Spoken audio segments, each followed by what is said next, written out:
context.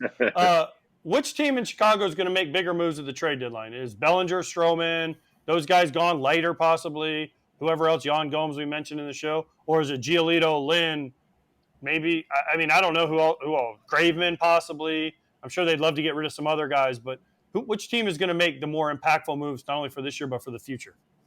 My gut says, before, like, both teams are basically in the same spot. The White Sox are 8.5 games back. The Cubs are 8 games back. And I have them written down of guys that I think could be on the move. So you got Giolito, Lance Lynn, Kendall Graveman, Kenyon Middleton. People like to throw TA's name in the mix. For me, if I'm looking at this situation logically with TA and the White Sox, it's like, all right, he has not had the typical Tim Anderson type of season.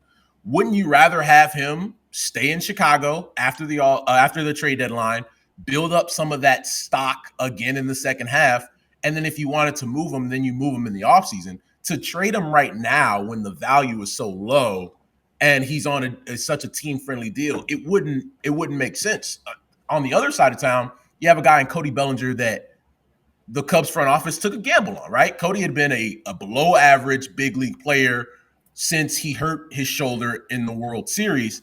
And they gave him $18 million to come play center field, to have no limitations, to say, hey, go be Cody Bellinger. And he's been able to do that and sustain that. And that, if you are the Cubs and say, all right, we're not going to be a better team than the Brewers or the Reds this season, do we move Cody? You probably do, if you can get an offer that you think fits where you are in your window, because the Cubs are still building.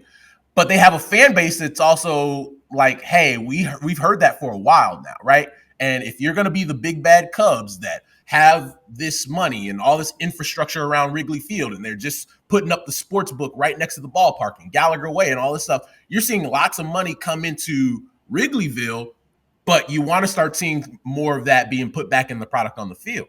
Now, if Dansby, who was a big get for them this offseason, you bring in Jameson Taillon, you bring in Seiya Suzuki, you bring in Stroman, all right, those are great pieces for a team that clearly has shown it wants to be competitive, but you still at some point have to make that big move.